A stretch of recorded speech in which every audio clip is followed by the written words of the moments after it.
Welcome to the Rim Brake Rodeo. We hope this video helps.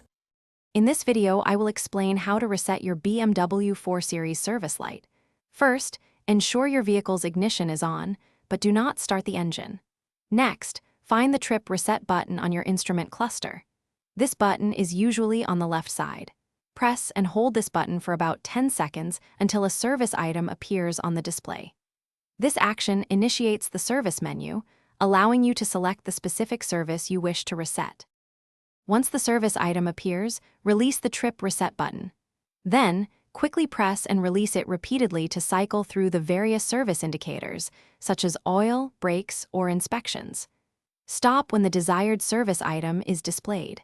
To confirm your selection and prepare for the reset, press and hold the button again for approximately 3 seconds. This action will prompt a reset option on the screen. After holding the button, the display will show reset or a similar confirmation message. This indicates the system is ready to clear the service reminder. To complete the reset, press and hold the trip reset button one more time for about 3 to 5 seconds. The display will then show a new service interval, confirming that the reset was successful.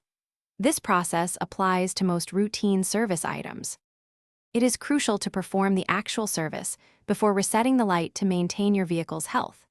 While this method works for many service indicators, some complex resets, like those for the diesel particulate filter, might require specialized diagnostic tools. Always refer to your BMW 4 Series owner's manual for model-specific instructions and additional guidance. Proper maintenance ensures optimal performance and longevity. Thanks for watching.